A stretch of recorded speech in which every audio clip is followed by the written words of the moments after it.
ओम नमो भगवते वासुदेवाय। जय श्री हरि। भक्तों, रसपान करेंगे वैशाख महात्म्य की आज की कथा।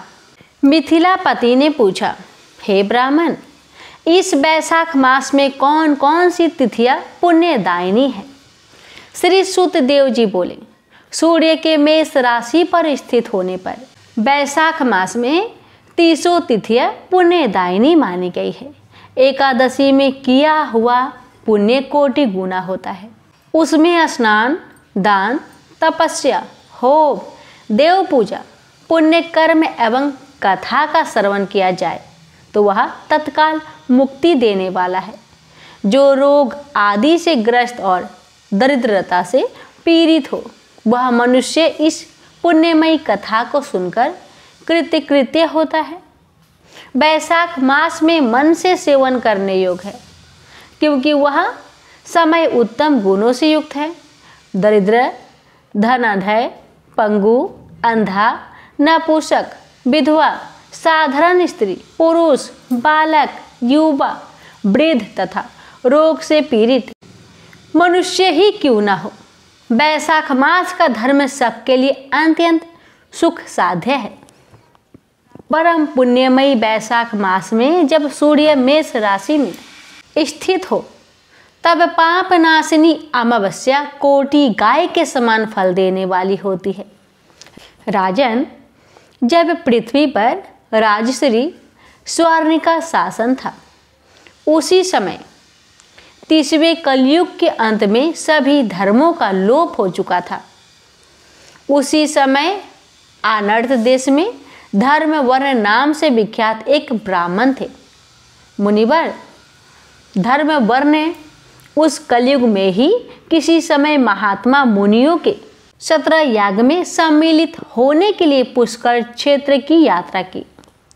वहाँ कुछ व्रतधारी महर्षियों ने कलयुग की प्रशंसा करते हुए इस प्रकार कहा था, सतयुग में भगवान विष्णु को संतुष्ट करने वाला जो पुण्य 1 वर्ष में साध्य है, वही त्रेता में 1 मास में और द्वापर में 15 दिनों में साध्य होता है। परंतु कलयुग में भगवान विष्णु का स्मरण कर लेने से ही उससे 10 गुना पुण्य होता है। कली में बहुत थोड़ा पुण्य भी कोटि गुना होता है। जो एक बार भी भगवान का नाम लेकर दयादान करता है और दुर्भिक्ष में अन्न देता है, वह निश्चय ही ऊर्ध्व लोक में गमन करता है। यह सुनकर देवऋषि नारद हंसते हुए उन्मत्त के समान नृत्य करने लगे। सभासदों ने पूछा, हे नारद जी, यह क्या बात है? तब बुद्धिमान नारद जी ने हंसते हुए उन सबको उत्तर दिया, आप लोगों का कथन सत्य है। इसमें संदेह नहीं कि कलयुग में स्वल्प कर्म से भी महान पुण्य का साधन किया जाता है तथा कलेशों का नाश करने वाले भगवान केशव स्मरण मात्र से ही प्रसन्न हो जाते हैं। तथापि मैं आप लोग से यह कहता हूँ कि कलयुग में ये 2 बातें दुर्घट है। शीश नेन्द्रिय का निग्रह और जीवा को बस में रखना, ये दोनों कार्य जो सिद्ध कर ले वही नारायण स्वरूप है। अतः कलयुग में आपको यहाँ नहीं ठहरना चाहिए। नारद जी की यह बात सुनकर उत्तम व्रत का पालन करने वाले महर्षि सहसा यज्ञ को समाप्त करके सुखपूर्वक चले गए। धर्म वर्ण ने भी वह बात सुनकर भूलक को त्याग देने का विचार किया। उन्होंने ब्रह्मचार्य व्रत धारण करके दंड और कमंडलू हाथ में लिया और जटा वल्कलधारी होकर वे कलयुग के अनाचारी पुरुषों को देखने के लिए घर छोड़कर चल दिए। उनके मन में बड़ा विस्मय हो रहा था। उन्होंने देखा प्राय मनुष्य पापाचार में प्रवृत्त हो बड़े भयंकर एवं दुष्ट हो गए हैं। ब्राह्मण पाखंडी हो चले हैं, क्षुद्र संन्यास धारण करते हैं, पत्नी अपने पति से द्वेष रखती है, शिष्य गुरु से वैर करता है, सेवक स्वामी के और पुत्र पिता के घात में लगा हुआ है। ब्राह्मण क्षुद्रवत और गौ बकरियों के समान हो गई है।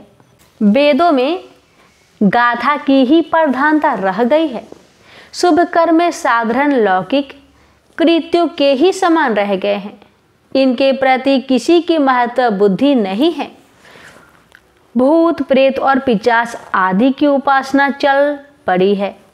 सब लोग मैथुन में आसक्त हैं और उसके लिए अपने प्राण भी खो बैठते हैं। सब लोग झूठी गवाही देते हैं। मन में सदा छल और कपट भरा रहता है। कलयुग में सदा लोगों के मन में कुछ और, वाणी में कुछ और तथा क्रिया में कुछ और ही देखा जाता है।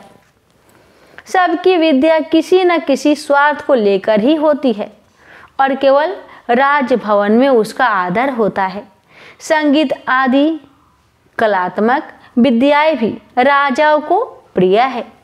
कली में अधम मनुष्य पूजे जाते हैं और श्रेष्ठ पुरुषों की अवहेलना होती है। कली में वेदों के विद्वान ब्राह्मण दरिद्र होते हैं। लोगों में प्राय भगवान की भक्ति नहीं होती। पुण्य क्षेत्र में पाखंड अधिक बढ़ जाता है। क्षुद्र लोग जटाधारी तपस्वी बनकर धर्म की व्याख्या करते हैं। सभी मनुष्य अल्पायु, दयाहीन और सठ होते हैं। कली में प्राय सभी धर्म के व्याख्याता बन जाते हैं और दूसरों से कुछ लेने में ही उत्सव मानते हैं। अपनी पूजा कराना चाहते हैं और व्यर्थ ही दूसरों की निंदा करते हैं। अपने घर आने पर सभी अपने स्वामी के दोषों की चर्चा में तत्पर रहते हैं। कली में लोग साधुओं को नहीं जानते, पापियों को ही बहुत आदर देते हैं। दुराग्रही लोग इतने दुराग्रही होते हैं कि साधु पुरुषों के एक दोष का भी ढिंढोरा पीटते हैं और पाप आत्माओं के दोष समूहों को भी गुण बतलाते हैं। कली में गुणहीन मनुष्य दूसरों के गुण न देखकर उनके दोष ही ग्रहण करते हैं। जैसे पानी में रहने वाली जोक प्राणियों के रक्त पीते हैं, जल नहीं पीती, उसी प्रकार जोक के धर्म से संयुक्त हो मनुष्य दूसरे का रक्त चूसते हैं। औषधियाँ शक्तिहीन होती है, ऋतुओं में उलट फेर हो जाता है, सब राष्ट्रों में अकाल पड़ता है। कन्या योग समय में संतानों उत्पत्ति नहीं करती। लोग नट और न तर्कों की विद्याओं से विशेष प्रेम करते हैं।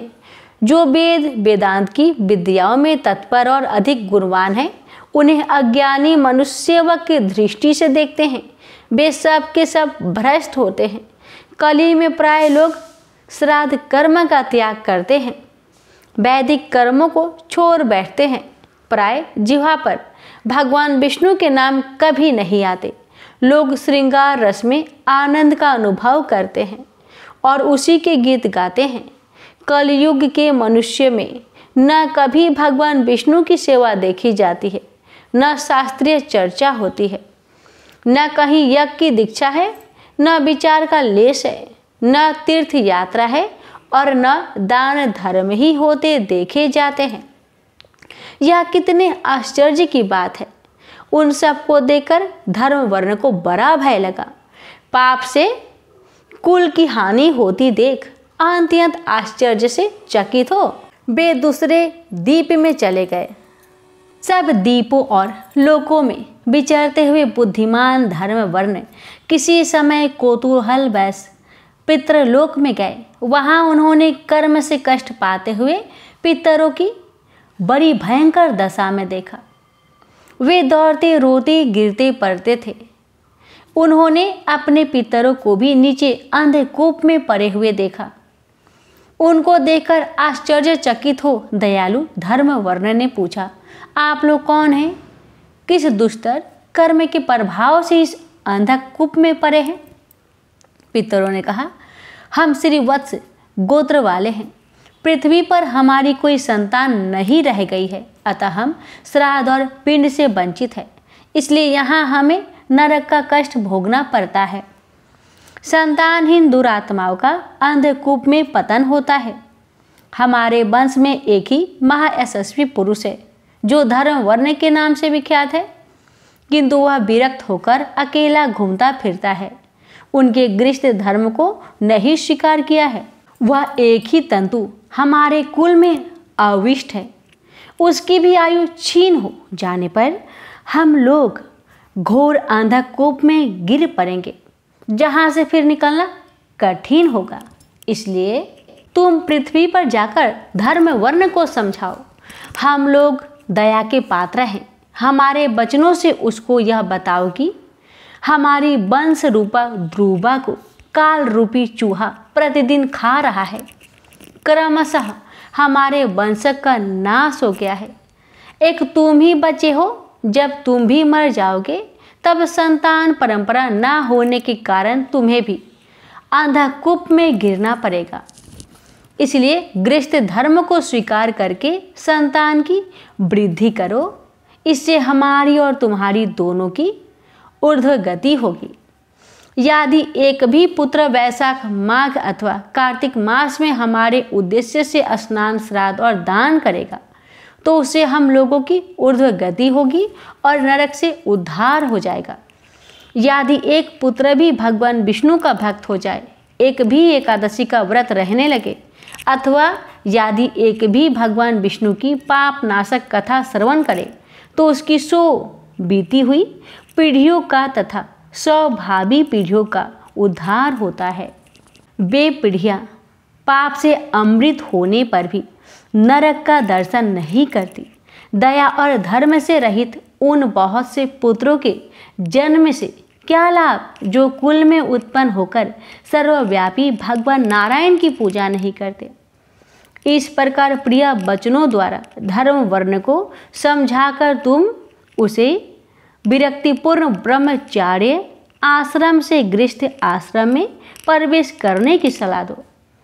पितरों की यह बात सुनकर धर्म वर्ण अत्यंत विस्मित हुआ और हाथ जोड़कर बोला, मैं ही धर्म वर्ण नाम से विख्यात आपके वंशज का दुराग्रही बालक हूँ। यज्ञ में महात्मा नारद जी का यह वचन सुनकर कलयुग में प्राय कोई भी रसेंद्रिय और शिष्येंद्रिय को दृढ़तापूर्वक संयम में नहीं रखता। मैं दुर्जनों की संगति से भयभीत हो अब तक दूसरे द्वीपों में घूमता रहा। इस कलयुग के 3 चरण बीत गए। अंतिम चरण में भी 3.5 भाग व्यतीत हो चुके हैं। मेरा जन्म व्यर्थ बीता है, क्योंकि जिस कुल में मैंने जन्म लिया उसमें माता पिता के ऋण को भी मैंने नहीं चुकाया। पृथ्वी के भारभूत उस शत्रुतुल्य पुत्र के उत्पन्न होने से क्या लाभ जो पैदा होकर भगवान विष्णु और देवताओं तथा पितरों की पूजा ना करे। मैं आप लोगों की आज्ञा का पालन करूंगा। बताइए पृथ्वी पर किस प्रकार मुझे कलयुग से और संसार से भी बाधा नहीं प्राप्त होगी। धर्म वर्ण की बात सुनकर पितरों के मन को कुछ अवशासन मिला। वे बोले, बेटा तुम गृहस्थ आश्रम स्वीकार करके संतान उत्पत्ति के द्वारा हमारा उद्धार करो, जो भगवान विष्णु की कथा में अनुरुक्त होते, निरंतर श्री हरि का स्मरण करते और सदाचार के पालन में तत्पर रहते। उन्हें कलयुग बाधा नहीं पहुंचाता। मानद जिसके घर में सालग्राम शिला अथवा महाभारत की पुस्तक हो, उसे भी कलयुग बाधा नहीं दे सकता। जो वैशाख मास के धर्मों का पालन करता है, माघ स्नान में तत्पर होता और कार्तिक में दीप देता है, उसे भी कली की बाधा नहीं प्राप्त होती। जो प्रतिदिन महात्मा भगवान विष्णु की पाप नाशक एवं मोक्षदायिनी दिव्य कथा सुनता है, जिसके घर में बलि वैश्वदेव होता है, शुभकारिणी तुलसी स्थित होती है तथा जिसके आंगन में उत्तम गौ रहती है, उसे भी कलयुग बाधा नहीं देता। अतः इस पापात्मक युग में भी तुम्हें कोई भय नहीं है। बेटा शीघ्र पृथ्वी पर जाओ। इस समय वैशाख मास चल रहा है। यह सबका उपकार करने वाला मास है। सूर्य के मेष राशि में स्थित होने पर 30 तिथियां पुण्यदायिनी मानी गई है। एक एक तिथि में किया हुआ पुण्य कोटि कोटि गुना अधिक होता है। उनमें भी जो वैशाख की अमावस्या तिथि है वह मनुष्य को मोक्ष देने वाली है। देवताओं और पितरों को वह बहुत प्रिय है, शीघ्र ही मोक्ष की प्राप्ति कराने वाली है। जो उस दिन पितरों के उद्देश्य से श्राद्ध करते और जल से भरा हुआ घड़ा एवं पिंड देते हैं, उन्हें अक्षय फल की प्राप्ति होती है। अतः महामते, तुम शीघ्र जाओ और जब अमावस्या हो तब कुंभ सहित श्राद्ध एवं पिंडदान करो। सबका उपकार करने के लिए गृहस्थ धर्म का आश्रय लो। धर्म, अर्थ और काम से संतुष्ट हो। उत्तम संतान पाकर फिर मुनि वृत्ति से रहते हुए सुखपूर्वक दीपांतरों में विचरण करो। पितरों के इस प्रकार आदेश देने पर धर्मवर्ण मुनि शीघ्रता पूर्वक भूलोक में गए। वहाँ मेष राशि में सूर्य के स्थित रहते हुए वैशाख मास में प्रातःकाल स्नान करके देवताओं, ऋषियों तथा पितरों का तर्पण किया। फिर कुंभ दान सहित पावन विनाशक श्राद्ध करके उसके द्वारा पितरों को पुनरावृत्ति रहित मुक्ति प्रदान की। तत्पश्चात उन्होंने स्वयं विवाह करके उत्तम संतानों को जन्म दिया और लोक में उस पाप नाशिनी अमावस्या तिथि को प्रसिद्ध किया। तदंतर वे भक्ति पूर्वक भगवान की आराधना करने के लिए हर्ष के साथ गंधमादन पर्वत पर चले गए। इसलिए वैशाख मास की यह अमावस्या तिथि परम पवित्र मानी गई है। प्रेम से बोलिए ओम नमः शिवाय। हर हर महादेव। ओम नमो भगवते वासुदेवाय। भगवान सबका कल्याण करे।